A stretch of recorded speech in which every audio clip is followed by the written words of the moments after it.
Hello my dear friends, कैसे हैं आप सब। I hope you are doing well. दोस्तों, राजस्थान एपीओ के लिए आज हम बात कर रहे हैं आर्म्स एक्ट 1959। इसके अंदर लिमिटेड सेक्शन है, सेक्शन 1 टू 12, जो कि हमारा प्रिलिमिनरी एग्जाम का पार्ट भी है। हम उसी को इस वीडियो के अंदर डील करने वाले हैं और ये हमारी एक वन शॉट वीडियो रहेगी। राउंड अबाउट 1 आवर और 1 आवर 30 मिनट्स तक ये वीडियो हो सकती है, और अगर इससे ज़्यादा होगी तो मैं इसको पार्ट्स में लेके आऊँगा। ठीक है। राजस्थान एपीओ की एक अलग से प्लेलिस्ट बना रखी है, वहाँ पे आप जाके देख सकते हैं। वहाँ पे पहले हमने एससी एसटी एक्ट को भी डील कर रखा है। ठीक है। चलिए, मेरा नाम है एडवोकेट राहुल मुंगलिया। मैंने बीएलएलबी और एलएलएम कर रखी है क्रिमिनल लॉ से। दोस्तों, अपने एजुकेटर को जानना बहुत ही ज़्यादा ज़रूरी होता है। ठीक है। किससे आप पढ़ रहे हैं, क्या उसकी क्वालिफिकेशन है, कैसा वो दिखता है। हालांकि आज मेरी वीडियो नहीं दिख रही, यूजुअली मेरी वीडियो दिखती है, क्योंकि आज मैं जहाँ पर हूँ वहाँ पर एक तो ग्रीन स्क्रीन का सेटअप नहीं है, पहली बात। और दूसरी बात, अभी जब मैं वीडियो रिकॉर्ड कर रहा हूँ तो लाइट भी नहीं है। तो लाइट का एक इलेक्ट्रिसिटी का एक मेजर कंसर्न हो रहा है। और बहुत ही ज़्यादा गर्मी के अंदर मैं वीडियो रिकॉर्ड कर रहा हूँ, क्योंकि पेपर के बहुत कम दिन रह चुके हैं। ठीक है। तो मेरी आपसे एक ही रिक्वेस्ट है, फालतू आपका टाइम वेस्ट नहीं करवाऊंगा। अगर आपने एस सी एस टी की जो एक्ट की वीडियो है, सेक्शन 1 से लेकर 9 तक, अगर आपने वो अभी तक नहीं देखी है, तो आप एक काम करना, या तो मैं आई बटन में यहाँ पे लिंक दे देता हूँ। ठीक है। यहाँ पे आप देख लेना, या फिर आप राजस्थान एपीओ की जो प्लेलिस्ट है अमीका जिनस यूट्यूब चैनल पर, हमारे यूट्यूब चैनल पर बेसिकली, वहाँ पर जाकर आप देख सकते हैं। ठीक है। और वहाँ से अपने एक्ट प्रिपेयर कर सकते हैं। ये जो हमारी पीडीएफ है, बेसिकली जो हमारा लेक्चर का मॉड्यूल है, वो मैं आपको दिखा देता हूँ। वो पूरा मैंने इस स्टाइलाइजेशन वे में तैयार किया है। काफ़ी मेहनत लगी है इसके ऊपर। बट इससे ये है कि आपका सारा एक्ट अच्छे तरीके से, बेहतर तरीके से मैं कहूँगा, कंप्लीट हो जाता है। ठीक है। तो आपको ज़्यादा परेशानी लेने की ज़रूरत नहीं है, आराम से आपको ये पढ़ना है। ये पीडीएफ बनाने के बाद पीपीटी बेसिकली मैं आपको इसको अवेलेबल करवा दूंगा व्हाट्सएप ग्रुप्स में और टेलीग्राम पे। ठीक है। लेकिन आप मुझे कमेंट में रिमेंबर ज़रूर करवा देना, कमेंट में आप लिख देना, आपको टेलीग्राम में ये वीडियो मिल जाएगी, पीडीएफ जो है मिल जाएगी। ठीक है। चलिए, देखिए, कुछ बातें हैं जो बहुत ही ज़्यादा ज़रूरी हैं, हमें जाननी हैं। अ, सबसे पहले हमें पता होना चाहिए कि ये जो न्यू आर्म एक्ट है, हमें इसकी ज़रूरत क्यों पड़ी। आपको पता है, हमारे पास एक इंडियन आर्म्स एक्ट होता था 1878 का, जो कि ब्रिटिश टाइम का था। ठीक है। और इसका प्रिंसिपल ऑब्जेक्ट ये नहीं था कि ये रेगुलेट करे, बट इसका प्रिंसिपल ऑब्जेक्ट ये था कि जो 1857 की क्रांति हुई थी, 1857 की जो क्रांति हुई थी, उसके अंदर रिवॉल्ट हुआ था जो बेसिकली, उसके बाद इंडियंस के पास बहुत सारे वेपन्स होते थे, बहुत सारी बंदूकें होती थी। तो उनको डिसआर्म करना, डिसआर्मिंग द इंडियंस, ये सबसे बड़ा पर्पस था 1878 का इंडियन आर्म्स एक्ट लाने का। ठीक है। इंडिपेंडेंस के बाद पार्लियामेंट को लगा, क्या लगा पार्लियामेंट को, यहाँ पे देखिए बहुत सारे मतलब ऐसे प्रोविजंस हैं जो आज के दिन नहीं होना चाहिए। ठीक है। हालांकि कुछ ट्रेडिशनल वेपन्स थे उस टाइम पे, जैसे तलवारें होती थी, तीरंदाजी वाले वो एरो और बोज होते थे, है ना। तो उनको बेसिकली इन्होंने कहा कि भाई, इनको हम पहले अननेसेसरली आर्म्स के अंदर वो करते थे, इंक्लूड करते थे। लेकिन इन्होंने कहा कि यार ये देखो, ये आर्म्स नहीं है। ठीक है। तो ये जो लॉ है बेसिकली, ये आउटडेटेड लॉ है। मॉडर्न क्रिमिनल्स जो हैं और टेररिस्ट जो हैं, वो सोफेस्टिकेटेड मिलिट्री वेपन्स को यूज कर रहे हैं, और जबकि जो लॉ है वो रेगुलेट कर रहा है ऑर्डिनरी सिटीजन्स को एक ओल्ड कॉलोनियल लॉ के तहत। तो पार्लियामेंट ने सोचा कि एक नया आर्म्स एक्ट लेके आना चाहिए, और 1959 में रिप्लेस करने के लिए कॉलोनियल लेजिस्लेशन को एक नया और मॉडर्न लॉ लाया गया। ठीक है। आई होप आपको ये बात समझ आई होगी सभी को। चलिए, अब देखिए, अब हम हिस्ट्री हमने जान ली है कि ये क्यों आया और कैसे आया। ठीक है। अब देखते हैं, सेक्शन 1 के अंदर हम बात करते हैं short title, extent and commencement की, जिसके अंदर हम बात करते हैं, शॉर्ट टाइटल क्या है, this act is called the arms act 1959। ठीक है। एक्सटेंट की अगर बात करें तो होल ऑफ इंडिया पे ये लागू होता है। ठीक है। तो हमें देखने की ज़रूरत नहीं है कि Jammu and Kashmir etcetera etcetera. Commencement की अगर बात करें तो ये कहता है कि ये जो एक्ट है, ये एक्ट कब लागू होगा, जब सेंट्रल गवर्नमेंट ऑफिशियल गजट के अंदर एक नोटिफिकेशन पास करेगी। और ये शुभ काम सरकार ने कब किया? 1 अक्टूबर 1962 को सरकार ने ये ब्रह्म मुहूर्त में बहुत अच्छा काम किया। ठीक है, the date is notified in the official gazette. तो हम कह सकते हैं कि ये लागू कब हुआ? 1 अक्टूबर 1962। ठीक है, अब जितने भी बच्चे यहाँ पे बेरेक्ट लेके बैठे हैं वो मुझे बताएंगे। चलो मैं बताता हूँ, आप तो मुझे क्या ही बताओगे। देखो, आपको याद रखना है, ये जो आर्म्स एक्ट है ये हमारा कौन से नंबर का एक्ट है? 54 नंबर का एक्ट है 1959 का। ठीक है, ओके। प्रेसिडेंट की एसेंट कब मिली? प्रेसिडेंट की एसेंट मिली इसको 23 दिसंबर 1959। ठीक है, तो ये इंपॉर्टेंट डेट्स हैं। यहाँ से क्वेश्चन पूछा जा सकता है कि आर्म्स एक्ट कौन से नंबर का एक्ट है? 54। लागू कब हुआ? 1 अक्टूबर 1962। और प्रेसिडेंट की एसेंट कब मिली? 23 दिसंबर 1959। चलिए, अब हम बात करेंगे डेफिनेशंस की। मैं आपको पूरा मॉड्यूल दिखा देता हूँ एक बार, अगर आपने नहीं देखा ध्यान से देखिए। देखिए, ये इस तरीके से इसलिए डिज़ाइन किया गया है क्योंकि आर्म्स एक्ट कई बार मैंने देखा है अपने करियर में, बच्चों को थोड़ा टेक्निकल लगता है, बच्चों को थोड़ा मुश्किल लगता है। अब क्योंकि टेक्नोलॉजी आई है तो टेक्नोलॉजी का भरपूर हम फायदा उठा रहे हैं, क्योंकि टेक्नोलॉजी हमारा भरपूर फायदा उठा रही है। तो उस पर्पस को सेटिस्फाई करने के लिए बच्चों को आसान तरीके से समझाने के लिए हम ये शुभ काम कर रहे हैं। ठीक है, वेट अ मिनट।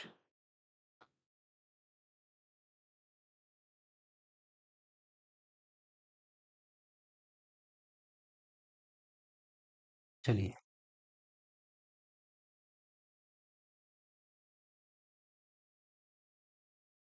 देखिए बार बार मैं 2(1)(a) वगैरह नहीं बोलूंगा, आपको याद रखना है कि सारी डेफिनेशन सेक्शन 2 के अंदर दी गई है। मैं 1(a), 1(2), 2(b) ऐसे बोलता रहूंगा। ठीक है, ABC बोलता रहूंगा। ओके, तो हमारे ए के अंदर क्या आता है? एक्विजिशन।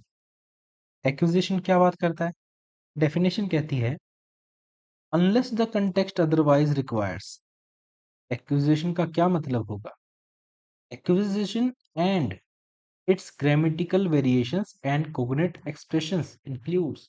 अब आधी समस्या तो स्टार्ट होते ही आ गई। आधी क्या, मैं तो कह रहा हूँ पूरी यहीं पे आ गई, आगे तो इजी है। तो ये कहता है कि जो grammatical variations and cognate expressions हैं, इसका मतलब क्या है? इसका मतलब ये कहना चाहता है कि जो भी वर्ड हम लिख रहे हैं, जैसे हमने लिखा कि एक्वायर। ठीक है, तो एक्वायर से आप कहते हो कि भाई टू बी ऑब्टेन, है ना? टू बी ऑब्टेन्ड, ये एक मतलब होगा कि अभी आने वाला है आगे। एक हो गया एक्वायर्ड, जिसका मतलब हो गया ऑब्टेन्ड, है ना? मतलब पहले ही उसको काबू कर लिया गया, ले लिया गया है ना? तो ऐसे ऐसे जितने भी एक्सप्रेशंस बन सकते हैं, ग्रामेटिकल कोग्नेट एक्सप्रेशन जितने भी बन सकते हैं, वो सब इसके अंदर कवर हो जाएंगे। ठीक है, तो सिर्फ आपको एक्विजिशंस का मतलब लिमिटेड नहीं रखना, आपको थोड़ा ब्रॉड एंगल यहाँ पे करके दे दिया, इंक्लूसिव दे दिया। ठीक है, इन्होंने कहा कि इंक्लूड करता है। इंक्लूड क्या करता है? इंक्लूड करता है hiring, borrowing, accepting as a gift. जब भी आप किसी आम को, इसको, किसी आम को, आम मतलब आम, आर्म, आर्म नहीं बोल रहा हूँ, आम बोलते हैं इसको। ठीक है, आप ये मत समझना कि हिंदी का आम, मैंगो की बात हो रही है। ठीक है, आम की बात हो रही है। हम इसकी डेफिनेशन भी पढ़ेंगे। ठीक है, जहां नहीं समझ आया कमेंट कर देना, मैं वहीं से उस पार्ट को अलग से समझा दूंगा, बेशक शॉर्ट वीडियो डालनी पड़े क्योंकि रिकॉर्डेड लेक्चर है। ठीक है, हायरिंग का मतलब है टेकिंग ऑन रेंट और लीज, टेकिंग एनी आर्म और एम्युनिशन ऑन रेंट, लीज और फॉर यूज ऑन पेमेंट और रेंट। कभी आपने देखा है कि बंदूक को कोई किराए पे दे रहा है?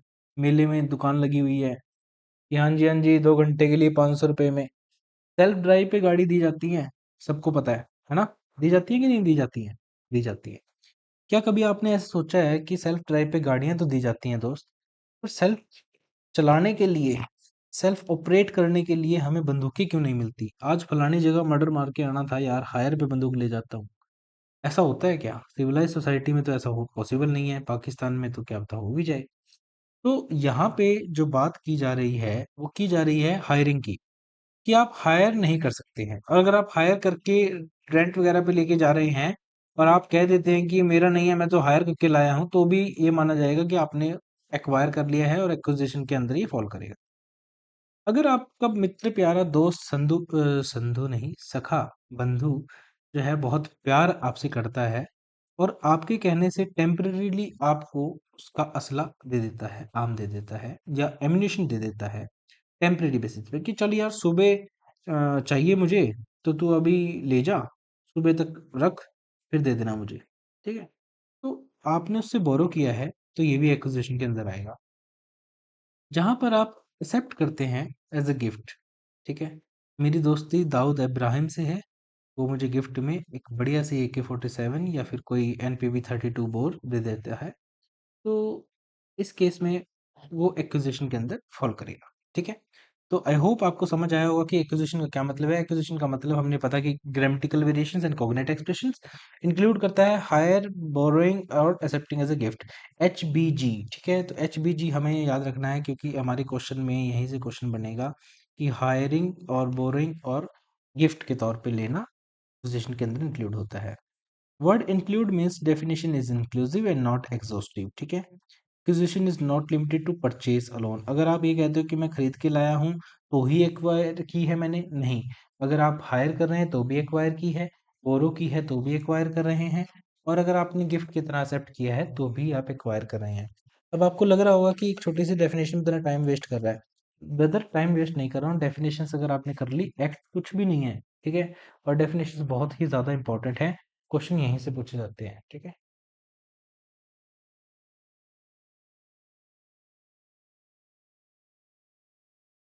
चलिए। If A hires a pistol from B or borrows a rifle from C or receives a revolver as a gift from D, ये तीनों केस क्या बन जाते हैं, हमारे एक्विजिशन के केस बन जाते हैं। चलिए, अब हम बात करेंगे एमिनेशंस की। एमिनेशंस क्या होते हैं, ध्यान से समझना। Ammunition for any firearm, पहले तो यहीं तक रुक जाओ, बाद की बात हम बाद में करेंगे। इन्होंने क्या कहा, समझो आसान भाषा में। एमिनेशन होता है गोला बारूद।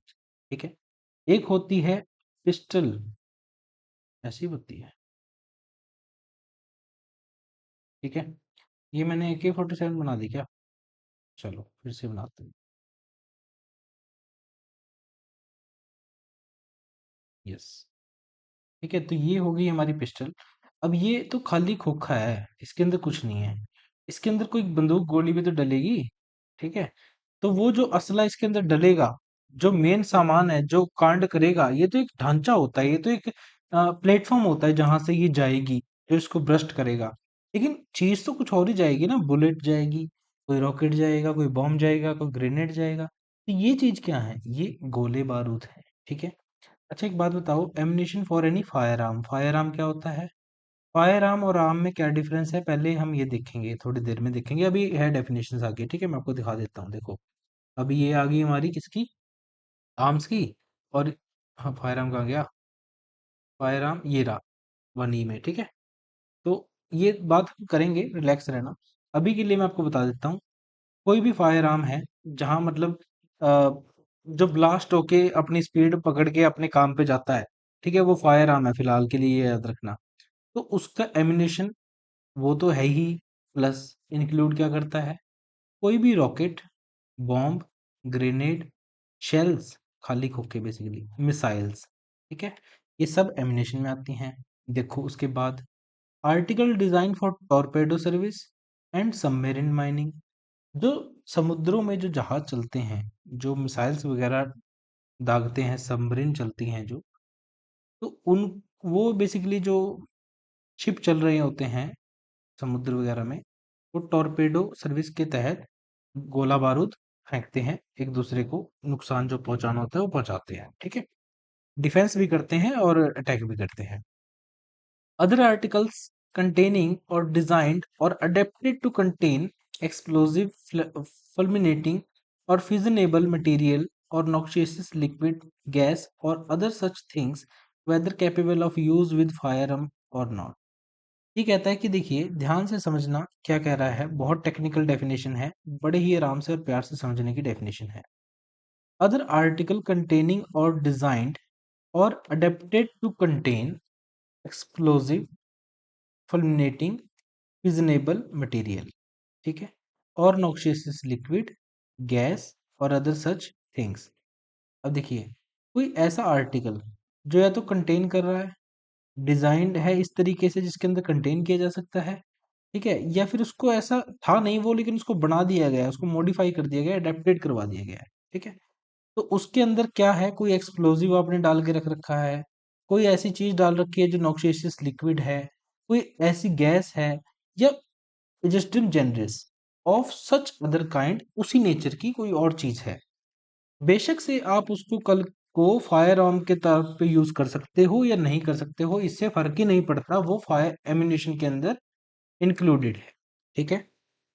क्या कहा मैंने, कोई ऐसी चीज, कोई ऐसी चीज, कोई जिसके अंदर आपने क्या कर रखा है, आपने नॉक्सियस लिक्विड डाल रखा है, कोई गैस डाल रखी है, कोई उस प्रकार का कोई कोई चीज, मटेरियल डाल रखा है, या फिर उसको डिजाइन किया है कि इसके अंदर ऐसी चीजें डाली जा सकती हैं, ठीक है।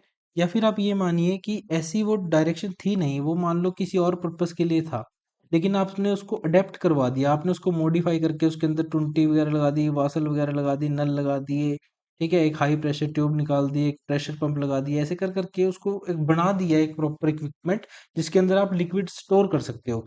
तो वो जो नॉक्सियस लिक्विड है, गैस है, जो थिंग्स हैं जो अदर काइंड की, भले ही वो किसी भी तौर पे फायर आर्म के तौर पे यूज की जा सके या ना की जा सके, लेकिन वो एम्यूनेशन आपका बन जाती है, ठीक है।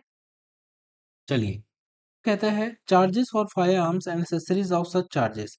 अगर आप उसके लिए कोई एक्सेसरीज हैं, जैसे कि गन पाउडर होता है, सर्विसिंग करने के लिए, जब गन होती है, गन सर्विस करने के लिए जो चीजें रिक्वायर्ड होती हैं, कोई गन का स्पेशल ऑयल है, कोई लुब्रिकेशन है, तो वो भी एम्यूनेशन के अंदर आता है, ठीक है। आपने कई बार देखा होगा कि बॉम्ब जो होता है वो काफी दूर होता है, लेकिन उसके रिगार्डिंग कोई केबल्स होती हैं बहुत बड़ी बड़ी, ठीक है, फ्रिक्शन ट्यूब्स होती हैं, और जो हम दिवाली में भी बम वगैरह फोड़ते हैं तो उसकी ऐसी ऐसी लड़ी सी होती है, पहले ही आग लगा देते, थोड़ी देर में फटता है वो, है ना। तो ये जो चीजें हैं, जैसे ग्रेनेड के वो कील से निकालते हैं सब अपने मुंह से, आपने देखा होगा मूवीज वगैरह में, तो ये क्या है, ये फ्यूजेस हैं, ये भी एम्यूनेशन का पार्ट होते हैं। मोस्ट मोस्ट मोस्ट इम्पोर्टेंट इसलिए है क्योंकि कोई सोच नहीं सकता। Parts of an machinery for manufacturing ammunition, जो मशीनरी या उसके पार्ट क्या कर रहे हैं, एम्यूनेशन को बना रहे हैं। कोई ऐसी मशीन है जो गोलियां बना रही है, ठीक है, वो मशीन और उसके पार्ट पूरे के पूरे क्या कहलाते हैं, एम्यूनेशन के अंदर फॉल करते हैं, ठीक है। चलिए, अब हमने देख लिया कि क्या क्या होता है, हमने कहा कि एम्यूनेशन क्या होता है, एम्यूनेशन फॉर फायर आर्म के लिए एम्यूनेशन एम्यूनेशन होता है, और इंक्लूड क्या क्या करता है, रॉकेट, बॉम्ब, ग्रेनाइड्स, शेल्स और अदर टाइप की मिसाइल्स, ठीक है। आर्टिकल्स जो हमने डिजाइन कर रखे हैं टॉर्पेडो सर्विस के लिए, सबमरीन माइनिंग के लिए, कुछ ऐसी चीजें, कुछ ऐसे आर्टिकल जिनके अंदर रखा जा सकता है, उनको डिजाइन इस तरीके से किया है, या फिर उनका काम ऐसा था नहीं लेकिन उनको अडेप्ट करवा दिया गया है कि वो कंटेन करें क्या, explosive, fissionable material, noxious liquid, gas और other such kind of things. भले ही उनको आप कल को फायर आर्म्स के तौर पे यूज कर सको या ना कर सको, उससे फर्क नहीं पड़ता। एसेसरीज जो होती हैं फायर आर्म्स के लिए, वो भी एम्यूनेशन होती हैं। अगर जैसे फ्यूजेस हैं, कोई फ्रिक्शन ट्यूब है, वो भी इसके अंदर इंक्लूडेड है। अगर कोई मशीन है जो एम्यूनेशन बना रही है, कोई गोलियां बना रही है, कोई बॉम्ब बना रही है, कुछ भी बना रही है, कोई शेल्स बना रही है, तो उन चीजों की वो पूरी की पूरी मशीन और उसके पार्ट्स क्या कहलाते हैं, एम्यूनेशन कहलाते हैं, ठीक है। इतना हो गया मेरे भाई। चलिए, such ingredients of ammunition as the central government may by notification in official gazette specify in this behalf। तो क्वेश्चन आपसे पूछ सकता है कि एमिनेशंस को अगर थोड़ा और एक्सपेंड करना हो तो कौन करेगा, सेंट्रल गवर्नमेंट करेगी, कैसे करेगी, नोटिफिकेशन देगी ऑफिशियल गैजेट, ठीक है। चलिए, the definition of ammunition is very wide, बहुत वाइड है, and includes not only finished explosive weapon but also component materials, machinery and accessories, ठीक है, तो याद रखना है आपको। चलिए, एमिनेशन का मतलब सिर्फ गोली या बारूद तक सीमित नहीं है, इसमें मिसाइल से लेकर bomb, torpedoes, explosive, fuses, gun powder, manufacturing machines और उनके पार्ट तक सब कुछ शामिल है, ठीक है। अगर किसी चीज का संबंध एक्सप्लोजिव या हार्मफुल यूज से है, वो इस डेफिनेशन के अंदर आता है, ठीक है। तो आई होप कि आपको ये समझ आया होगा। चलिए, अब हम आर्म्स की बात करेंगे। चलिए देखो, पहले हम इसको एक बार पढ़ेंगे, इसका मतलब समझने की कोशिश भी नहीं करेंगे, सिर्फ एक पढ़ेंगे, ठीक है। Arms means article of any description designed और adapted as weapon for offense or defense and includes firearms, sharp-edged and other deadly weapons and part of and machinery for manufacturing arms, but does not include article designed solely for domestic or agriculture uses, such as lathi or an ordinary walking stick, and weapon incapable of being used otherwise than as toys or being converted into serviceable weapon. क्या कहा? कुछ भी दिमाग में I think आपके नहीं आया होगा और ना मेरे आया है। ठीक है, चलिए अब मैं आपको बताता हूँ ये कह रहा है। इसने कहा कि ऐसा आर्टिकल, आर्म्स का मतलब ऐसे आर्टिकल जिनको डिजाइन किया गया है या फिर वो मॉडिफाई किया गया है, अडेप्ट किया गया है एज अ वेपन, और वेपन तो उनको बना दिया गया है किस पर्पस के लिए? वेपन किसके लिए? ऑफेंस के लिए आइदर, या फिर डिफेंस के लिए। ठीक है, और ये इंक्लूड करता है फायर आर्म्स को। तो मतलब हमारा बड़ा सर्कल क्या हुआ? आर्म्स, और छोटा सर्कल हमारा हो गया फायर आर्म्स। ठीक है, और ये हो गया आर्म्स, ये बड़ा सर्कल हो गया हमारा आर्म्स। ठीक है, और ये छोटा सर्कल हो गया हमारा फायर आर्म्स। ठीक है, अब इसके अंदर और भी चीजें आती हैं आर्म्स के अंदर। इसने कहा sharp edged and other deadly weapons. ठीक है, कोई बहुत ही तेज तलवार है, कोई ऐसे चाकू है जिसको रामपुरी चाकू बोलते हैं, तो ये डेडली वेपन्स है। And parts of and machinery for manufacturing arms, कोई ऐसी मशीन है, कोई खराद वाले के पास ऐसी मशीनरी है जैसे ये है, ये क्या कर रही है? ये मैन्युफैक्चर करती है आर्म्स को, जो हमने अभी बताया फायर आर्म को, या फिर कोई शार्प एज वेपन को, डेडली वेपन को बना रही है कोई मशीन, तो वो भी आर्म्स है, उसके पार्ट्स भी आर्म्स हैं। लेकिन क्या इंक्लूडेड नहीं है इसके अंदर? इसके अंदर इंक्लूडेड नहीं है जो सोनली पर्पस, क्या है ये वर्ड बहुत इंपॉर्टेंट है, सोनली फॉर डोमेस्टिक और एग्रीकल्चर यूज के लिए है। जैसे हमने एक लाठी की बात की, कुल्हाड़ी की बात की, क्या कहते हैं उसको, बेसिकली कुल्हाड़ी तो एक शार्प एज डेडली वेपन में आता है, लेकिन कसी हो गई, जैसे पंजाब हरियाणा में नक्के मोड़ने के लिए, पानी लगाने के लिए खेत में एक दूसरी जगह से दूसरी जगह पर यूज की जाती है। ठीक है, और दूसरी बात इसने क्या कहा? Weapon incapable of being used otherwise than as toys or being converted into serviceable weapon, ऐसे वेपन जिनको हम यूज नहीं कर सकते। ठीक है, और जैसे जो कि बच्चों वाली खिलौने हो गए जैसे। ठीक है, और उनको हम सर्विसेबल वेपन में कन्वर्ट भी नहीं कर सकते। ठीक है, वो चीजें हैं, वो क्या है? आर्म्स है। अब देखिए, अब हम इसके तहत पढ़ते हैं। तो इसने क्या कहा? इंक्लूड करता है पिस्टल को, रिवॉल्वर को, राइफल को, शॉटगन को, कार्बिन को, मशीन गन को, एयर गन को, सबको इंक्लूड करता है। ठीक है, sharp edged and other deadly weapons, इनको भी इंक्लूड करता है, सोर्ड को, डैगर को, बॉयनट को, स्पीयर, नाइफ, चॉपर, एक्स।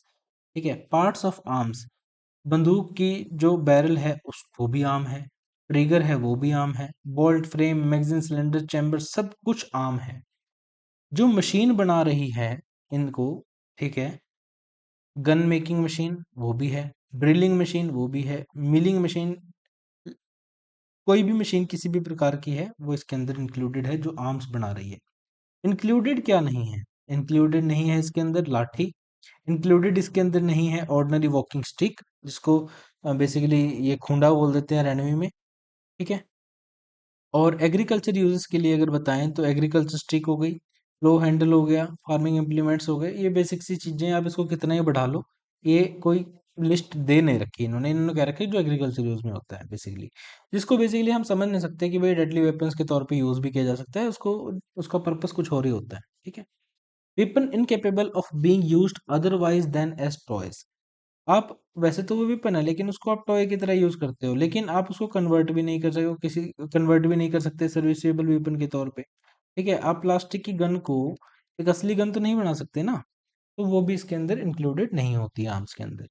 तो पूरे को, क्योंकि ये टेक्निकल टॉपिक है, तो पूरे को समझने के लिए हमने क्या समझा अभी तक, कि क्या हम किस चीज की बात कर रहे हैं?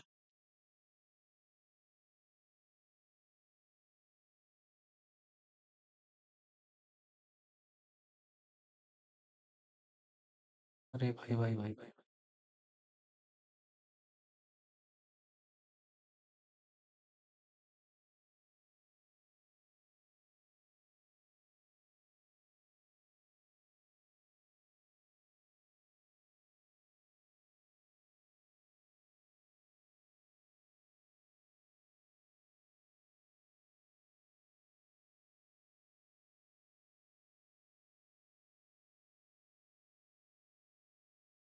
हाँ जी दोस्तों, तो किसी टेक्निकल एरर की वजह से पता नहीं क्या गड़बड़ हो गई, वीडियो रुक गई थी बीच में।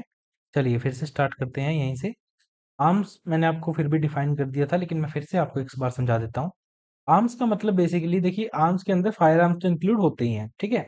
आर्म्स का मतलब होता क्या है? आर्म्स का मतलब होता है वो ऐसे आर्टिकल जो या तो इस तरीके से डिजाइन की गए हैं, या फिर डिजाइन नहीं किए गए थे, उनको बना दिया गया है इस तरीके से, अडेप्टेड एज वेपन। वेपन बना दिया गया उनको। अब वेपन बनाया क्यों है? या तो फॉर ऑफेंस, ऑफेंस करने के लिए, या फिर डिफेंस करने के लिए, अपने बचाव के लिए, या फिर ऑफेंस करने के लिए वेपन बनाया गया है। अब इसके अंदर इंक्लूड क्या क्या किया जाता है, ये समझो। इंक्लूड इसके अंदर किया जाता है फायर आर्म्स, ठीक है, जो हम नेक्स्ट थोड़ी देर में पढ़ने भी वाले हैं, फायर आर्म्स क्या होते हैं।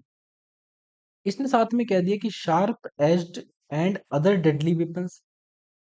Sharp edge and other deadly weapons का मतलब क्या हो गया? कि भाई, जो कुल्हाड़ी हो गई, जो तलवार हो गई, जो भाला हो गया, ठीक है, ये सब चीजें क्या हो गई? शार्प एज डेडली वेपन्स हो गए।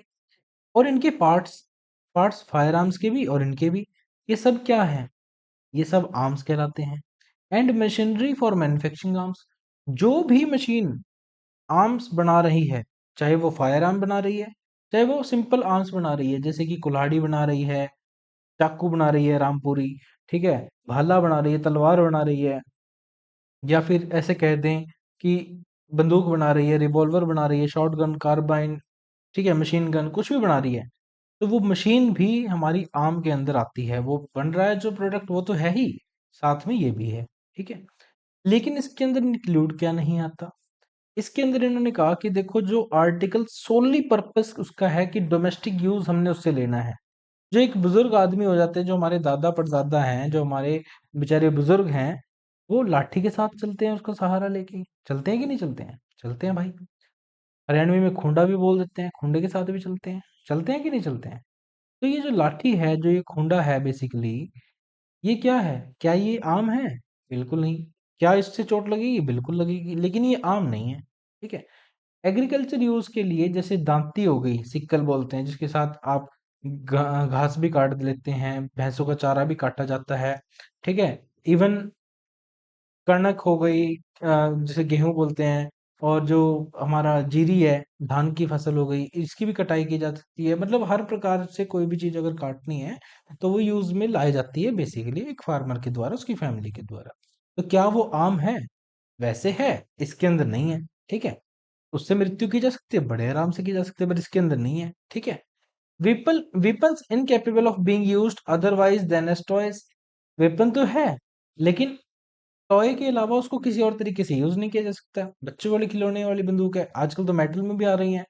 तो क्या वो बंदूक है, वो असली में आम है? नहीं, बिल्कुल आम तो नहीं है, ठीक है। आप उनको सर्विसेबल वेपन में, चलने लायक, गोली चलाने लायक उनको नहीं बना सकते। तो वो क्या होंगी? वो इससे बाहर रहेंगी। ये हमने आर्म्स की डेफिनेशन जो 1C के अंदर, 21C के अंदर है, वो हमने देख ली है। आई होप कि आपको ये समझ आई होगी। चलिए, अब देखो, बहुत इंपॉर्टेंट है। हालांकि कुछ एजुकेटर बोलेंगे कि ये इंपॉर्टेंट नहीं है, लेकिन मैं आपको कहूँगा, क्योंकि हमारे पास सेक्शन 1 से लेकर 12 तक है, तो हमारे लिए एक एक वर्ड हर सेक्शन का बहुत ही ज़्यादा इंपॉर्टेंट है। हम ये अफोर्ड ही नहीं कर सकते कि हम कुछ छोड़ कर जाएं, ठीक है। District magistrate district magistrate in relation to any area for which commissioner of police has been avoided. कुछ एरिया होते हैं स्टेट के अंदर जिसको हम कमिश्नरी बोलते हैं। क्या बोलते हैं? कमिश्नरेट, या बोलते हैं कमिश्नरी बोलते हैं। तो जहां पर भी कमिश्नरी होती है बेसिकली, वहां पर होता है कमिश्नर ऑफ पुलिस। तो जहां पर कमिश्नर ऑफ पुलिस है इस एक्ट के तहत, उसको हम डिस्ट्रिक्ट मैजिस्ट्रेट मानते हैं। क्या मानते हैं? डिस्ट्रिक्ट मैजिस्ट्रेट मानते हैं। In relation to any area for which commissioner of police has been appointed, जहां पर कमिश्नर ऑफ पुलिस अपॉइंट किया गया है किसी एरिया के संदर्भ में, The commissioner of police thereof includes any such deputy commissioner of police exercising jurisdiction over the whole or any part of such area as specified by the state government in this behalf in such relation. ठीक है, तो इसके अंदर इन्होंने कह दिया कि हम उसनो नहीं, उसको क्या बोलेंगे, कमिश्नर ऑफ पुलिस को ही डिस्ट्रिक्ट मजिस्ट्रेट बोलते हैं, और कमिश्नर ऑफ पुलिस को के अंदर ही डिप्टी कमिश्नर ऑफ पुलिस भी इंक्लूडेड है। ठीक है, चलिए यहां समझते हैं। When a commissioner of police has been appointed for any area, if commissioner of police Chandigarh is appointed for Chandigarh, then district magistrate means the commissioner of police of that area. Simple.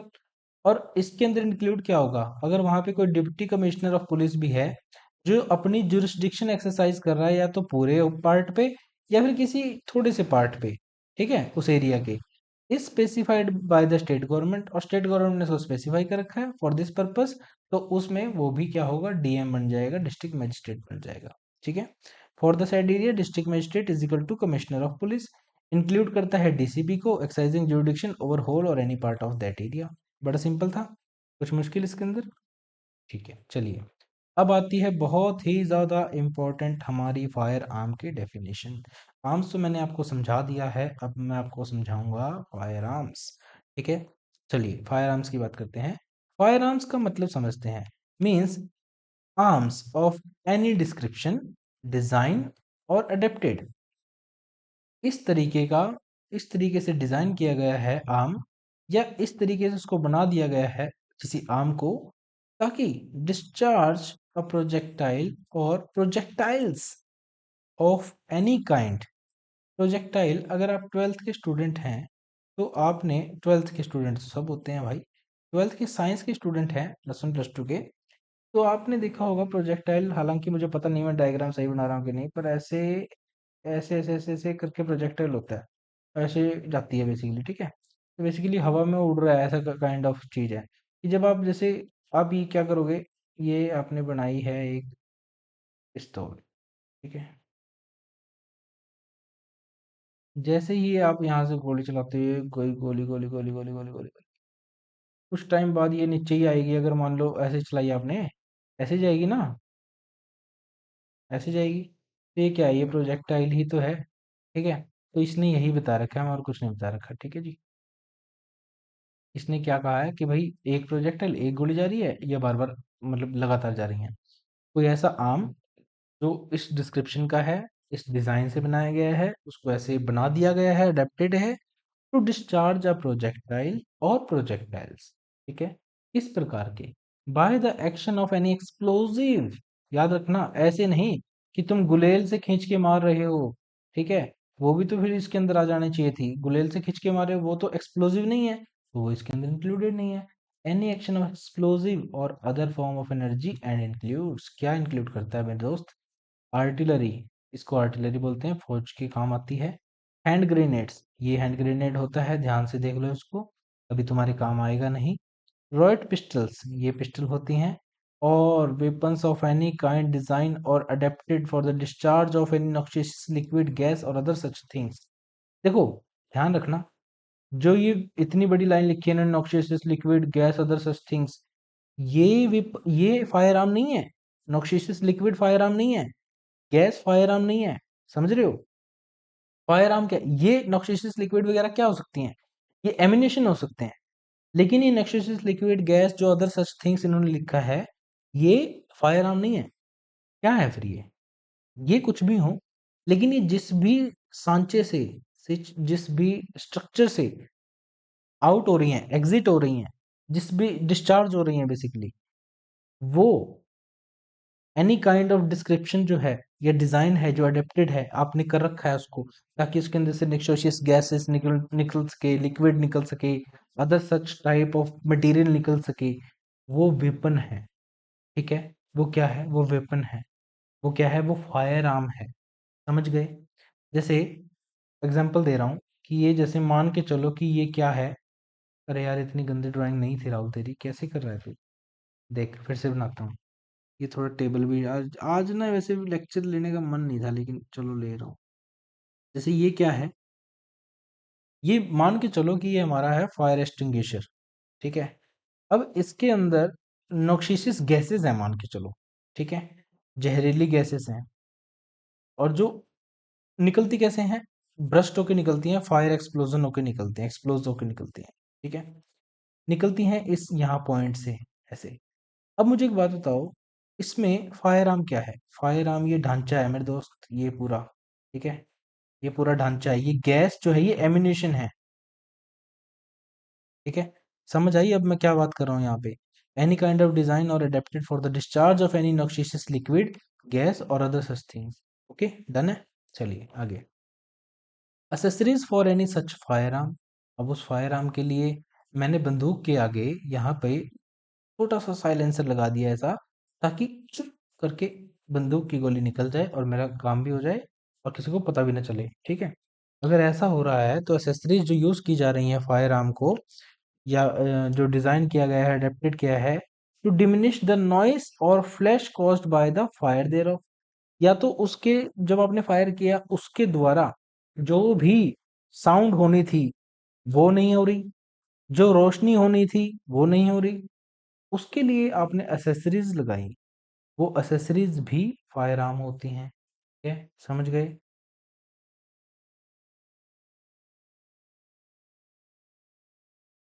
चलिए, parts of and machinery for manufacturing fire arms.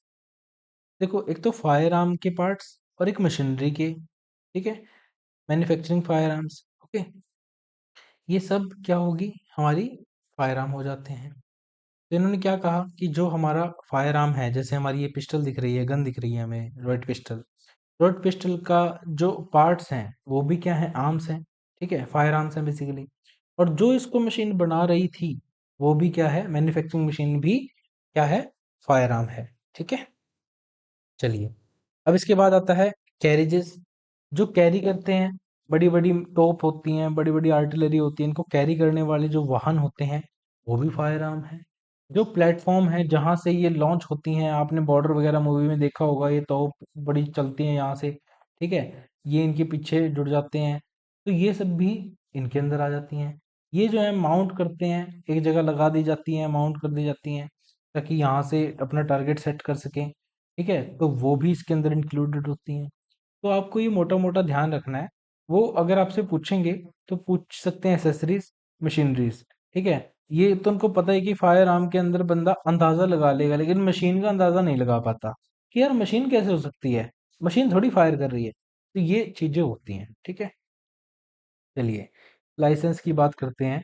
Licence क्या बात करता है, licence कहता है, license means a license issued in accordance with the provision of this act and rules। Rules और act के मुताबिक दिया गया जो परमिशन है बेसिकली वो लाइसेंस है, ठीक है, और इसके अंदर हम इलेक्ट्रॉनिक फॉर्म भी इंक्लूड करते हैं। लाइसेंस होता क्या है, बेसिकली ऑफिशियल परमिशन होती है इस एक्ट और रूल्स के अंदर, ठीक है, कि तुम भाई लाइसेंस रख सकते हो, तुम एक असला रख सकते हो, तुम आर्म्स रख सकते हो, फायर आर्म्स रख सकते हो बेसिकली, ठीक है। इलेक्ट्रॉनिक फॉर्म में भी हो सकता है, ठीक है, और फिजिकल और इलेक्ट्रॉनिक फॉर्म में हो सकता है, electric as the same legal validity ऐसे ही लिख रखा है, ठीक है, ओके। चलिए, लाइसेंसिंग अथॉरिटी कौन होता है? मीन्स एन ऑफिसर और authority empowered to grant or renew licence under rules made under this act includes government. तो समझो इस बात को कि सिर्फ जो ग्रांट करता है वही नहीं होता है लाइसेंसिंग अथॉरिटी, जिसको रिन्यू करने की क्षमता रखता है वो भी लाइसेंसिंग अथॉरिटी होता है, ठीक है, और इसके अंदर गवर्नमेंट भी इंक्लूडेड होती है। तो कैन बी ऑफिसर और authority empowered under this rules has power to grant or renew licence, ठीक है। Government itself is also a licensing authority. तो आपसे पूछेगा कि लाइसेंसिंग अथॉरिटी के अंदर क्या गवर्नमेंट इंक्लूडेड है, तो आपको कहना है यस इंक्लूडेड है, ठीक है। चलिए, ओके, चलिए, अब बात आती है मैजिस्ट्रेट की। मैजिस्ट्रेट कहता है कि वो मैजिस्ट्रेट जुडिशियल मैजिस्ट्रेट नहीं होगा। कौन सा मैजिस्ट्रेट होगा? ये होगा हमारा एग्जीक्यूटिव मैजिस्ट्रेट, ठीक है, और सीआरपीसी के अंदर लिखा हुआ है इन्होंने, अब ये बन जाएगा हमारा बीएनएसएस 2023।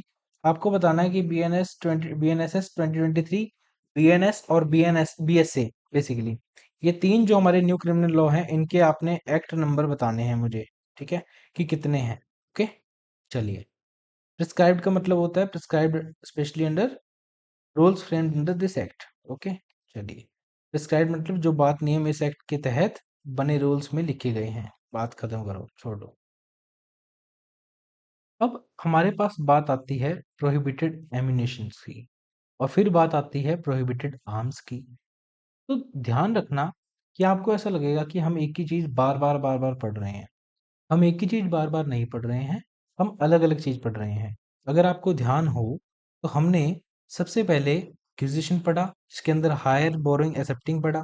फिर हमने एमिनेशन पढ़ा, जिसके अंदर हमने पढ़ा कि भाई गोला बारूद क्या होता है। ये वो सारी चीजें हैं जो किसी चीज के अंदर डल के और फिर फायर होती हैं, या फिर नुकसान पहुंचाती हैं, ऑफेंस करती हैं या डिफेंस करती हैं। अब ये वो चीज है जिसके अंदर से की जा सकती है, लेकिन इसके अंदर सारी चीजें नहीं है। फायर आर्म पूरे टोटली नहीं डिस्क्राइब कर रखे। ठीक है, इन्होंने बताया भी आर्म्स ये होंगे और आर्म्स ये नहीं होंगे। फिर इन्होंने बताया डिस्ट्रिक्ट मजिस्ट्रेट क्या है। फायर आर्म्स बताया इन्होंने कि भाई किस किस को बोलेंगे, क्या मशीनरी भी फायर आर्म है, बिल्कुल है। चलिए, फिर इन्होंने लाइसेंस की बताया, फिर लाइसेंस अथॉरिटी की बताया। अब ये बता रहे हैं मजिस्ट्रेट और प्रिस्क्राइब्ड के बारे में। अब हमारे पास मेन जो हमारे पास आता है वो कहता है प्रोहिबिटेड एमिनेशन, और फिर आता है प्रोहिबिटेड आर्म्स। इसका मतलब ये हुआ कि हर आर्म जो है वो प्रोहिबिटेड नहीं है, हर एमिनेशन जो है वो प्रोहिबिटेड नहीं है, कुछ प्रोहिबिटेड भी है लेकिन। ठीक है, prohibited ammunition means any ammunition containing or designed or adapted to contain any noxious liquid, gas or other such thing and include।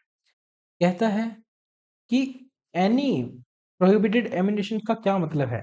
मतलब ऐसा एमिनेशन जो कंटेन कर रहा है, जो इस तरीके से डिजाइन किया गया है, या फिर वो ऐसा नहीं था लेकिन उसको बना दिया गया अडेप्टेड, कि तुम कंटेन करोगे क्या, कोई नॉक्सियस लिक्विड आपके अंदर रखा जा सकता है, किसी प्रकार की गैस आपके अंदर भरी जा सकती है, उसी से मिलता जुलता कोई गोला बारूद सच टाइप की कोई थिंग्स जो है उसके अंदर डाली जा सकती है।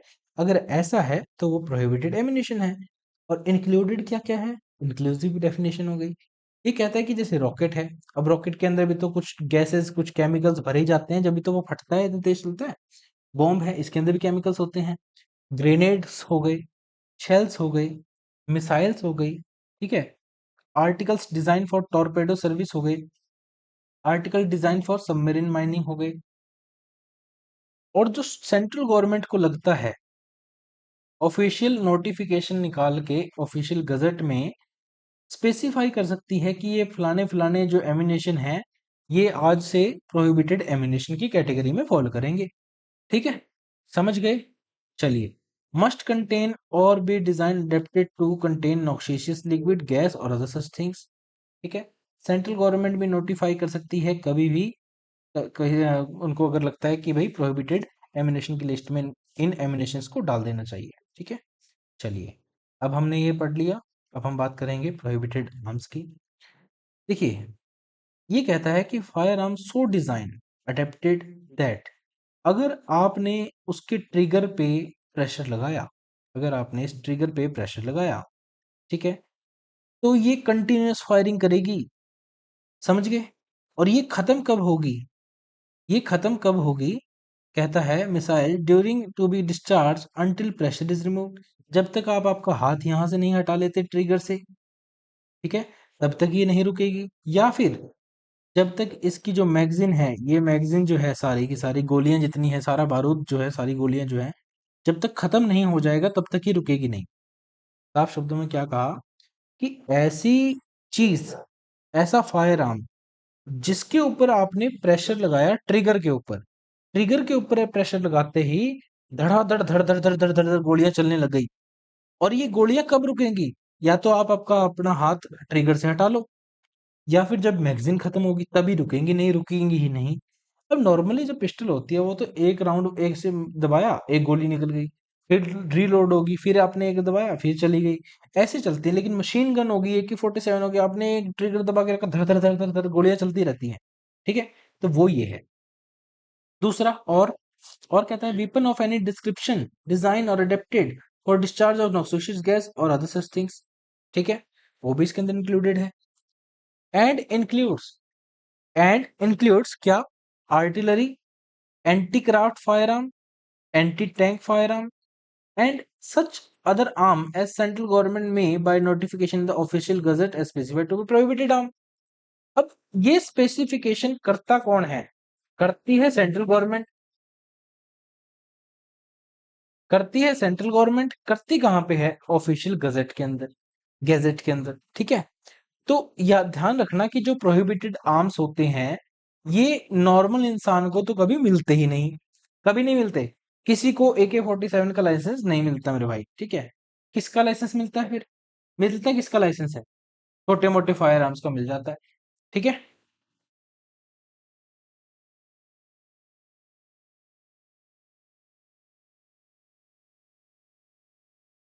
चलिए, पब्लिक सर्वेंट की बात करते हैं। पब्लिक सर्वेंट का मतलब वही है जो सेक्शन 21 इंडियन पिनल कोड का है, ठीक है। आप मुझे, चेंजेस इसके अंदर कुछ नहीं है मेरे भाई, सेम है, ठीक है। आपको क्या करना है, आपने मुझे BNS का वो सेक्शन बताना है जहां पर पब्लिक सर्वेंट डिफाइंड है।